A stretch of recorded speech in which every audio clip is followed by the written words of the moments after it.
Sisters and brothers of America.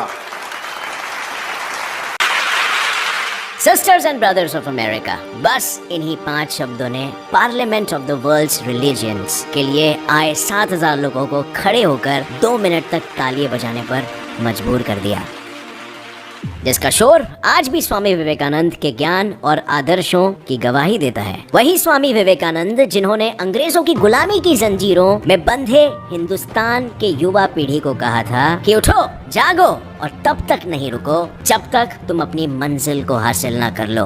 और इस बात ने तभी हिंदुस्तान के लाखों करोड़ों लोगों को अपने सपने को पूरा करने का हौसला और उम्मीद दिया, और आज भी दे रहा है। पर वो कहते हैं ना, जिंदगी हर किसी का इम्तिहान लेती है, तो स्वामी विवेकानंद के भी कई इम्तिहान लिए। जिंदगी में उन्होंने दर दर की ठोकरें खाई, लोगों के ताने सुने, भूखे प्यासे दिन पर दिन गुजरे, पर हर दर्द को सहकर भी आखिर कैसे उन्होंने अपने मन और दिमाग पर काबू किया, कैसे उन्होंने अपने आप को टूटकर हार मनाने से रोका। आखिर क्या थी स्वामी विवेकानंद की कहानी? चलिए जानते हैं मेरे यानी हमारे आज के video the life of Swami Vivekananda जी।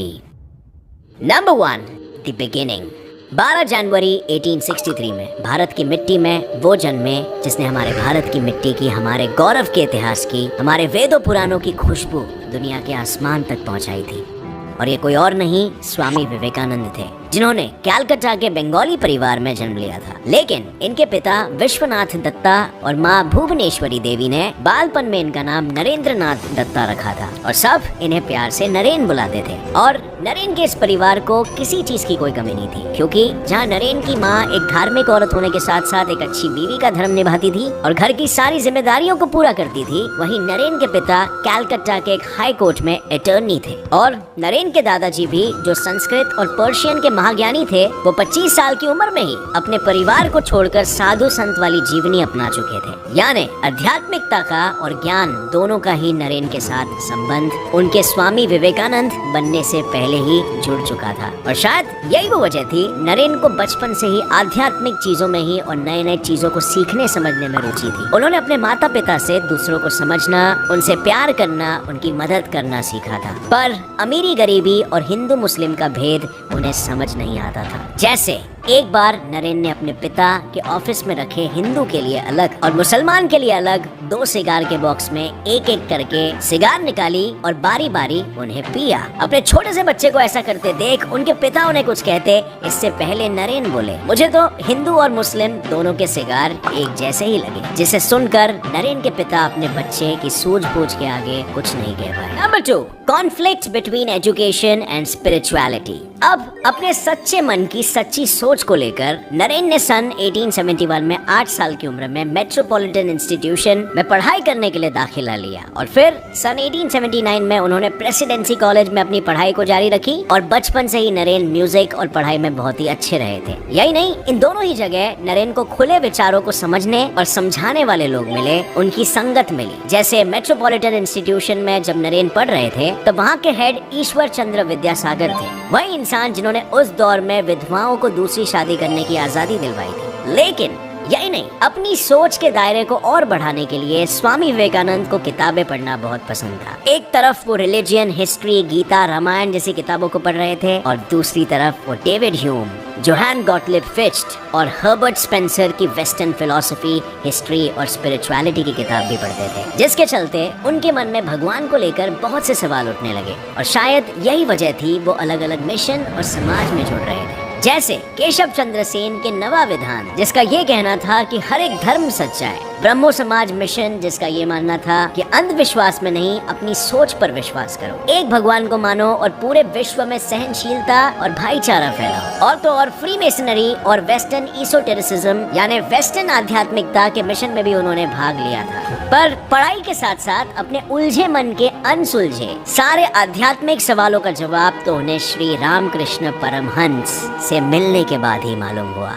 क्योंकि जब नरेन ने श्री रामकृष्ण से पूछा कि क्या आपने भगवान देखा है, तो श्री रामकृष्ण ने जवाब में कहा कि हाँ, मैंने देखा है। मैंने भगवान को बिल्कुल वैसे ही साफ साफ देखा है जैसे मैं तुम्हें देख रहा हूँ, केवल उन्हें मैंने और गहरे अर्थों में देखा है। और श्री रामकृष्ण ने नरेन को भी भगवान से मिला दिया, जिसके बाद नरेन ने उन्हें अपना गुरु मान लिया था। लेकिन उनके जीवन के इस एक पहलू में जहां उजाले की दस्तक हुई थी, वहीं दूसरी ओर सन 1884 में भगवान ने 21 साल के स्वामी विवेकानंद, जिनकी पढ़ाई भी पूरी नहीं हुई थी और वो अभी अपना बीए खत्म ही करने वाले थे, उनसे उनके पिता को छीनकर उनके जीवन में अंधेरा कर दिया। Number 3, he lived it himself and attained spiritual awakening। दूसरों का दुख समझना आसान नहीं जब तक आप खुद उस दुख से ना गुजरे हो, और शायद नरेन के स्वामी विवेकानंद बनने के लिए उन्हें जिंदगी के इस कांटों भरे सफर के पड़ावों को पार करना भी जरूरी ही था। मतलब अपने पिता के गुजरने के बाद नरेन को पता चला कि गरीबी क्या होती है। भूख में बिलख कर उन्हें पता चला कि भूखा रहना क्या होता है। अपने परिवार के सर से कर्जे का बोझ उतारने के लिए जब उन्होंने नौकरी की तलाश की, तब उन्हें पता चला कि एक ऑफिस से दूसरे और दूसरे से तीसरे ऑफिस तक दर दर भटकना क्या होता है, ठोकरे खाना क्या होता है। अपने जिंदगी के इस नए पड़ाव पर कोई उनका साथी नहीं था। उनके रिश्तेदारों ने तो जमीन के बंटवारे की लड़ाइयाँ शुरू कर दी और ऐसे में उनकी उम्मीद टूटने लगी थी। लेकिन उस वक्त उन्हें एक चीज साफ साफ समझ में आ गई थी, और वो ये है कि इस दुनिया में गरीब और लाचार लोगों की कोई जगह नहीं है। और शायद वो इस लड़ाई में हार मान जाते, पर ऐसे में उन्हें श्री रामकृष्ण ने सहारा दिया और उनके भगवान पर से उठते विश्वास को बनाए रखा और उसे और भी ज्यादा मजबूत कर दिया। एक दिन जब नरेन ने श्री रामकृष्ण से उनके लिए पूजा करने के लिए कहा, श्री रामकृष्ण ने उन्हें खुद जाकर पूजा करने की सलाह दी। और जब नरेन काली माँ के सामने पहुँचे तो उन्होंने अपने तकलीफों का हल मांगने की बजाय उनसे विवेक यानी ज्ञान और वैराग्य यानी दुनिया की मोह माया से परे होने की मांग मांगी। और यही वो दिन था जब उन्होंने पूरी तरह आध्यात्मिक जागरूकता को पा लिया। इसके बाद वो दिन भर अपनी परिवार के लिए 2 वक्त की रोटी जुटाने में लगे रहते, मगर रात होते ही वो सारे अपने गुरु श्री रामकृष्ण के पास जाकर वहाँ के शिष्यों को प्लेटो, एरिस्टोटल, बुद्धा और हेगेल जैसे लोगों के बारे में पढ़कर बताते। लेकिन जल्दी उनकी जिंदगी में एक मोड़ आया जब 16 अगस्त 1886 में उनके गुरु ने भी इस दुनिया को छोड़ दिया। नरेन एक बार फिर अकेले पड़ गए थे, लेकिन इस बार उनके ऊपर बाकी शिष्यों की जिम्मेदारी भी थी और इसीलिए उन्होंने इन शिष्यों के साथ ही रहना शुरू कर दिया। और जहाँ ये रहते थे, आगे जाकर यही जगह रामकृष्ण मठ कहलाई जाने लगी। और फिर सन 1886 में उन्होंने मठ को छोड़कर भारत के कोने कोने में जाकर लोगों को समझना, उनकी परेशानियों को समझना स्टार्ट किया और ये कसम खा ली कि वो अपने देश के सभी लोगों की भलाई के लिए अपना जीवन कुर्बान कर देंगे, पर उनकी तकलीफों को हर हाल में दूर करके ही रहेंगे। कोई समझौता नहीं, यह आदर्श है जिसे आगे बढ़ाना ही होगा। अगर हम राजा से मिले तो हमें उसे अपनी थोड़ी सी बुद्धि देनी चाहिए, अगर किसान से मिले तो उसको भी। Number 4, the world came to know him.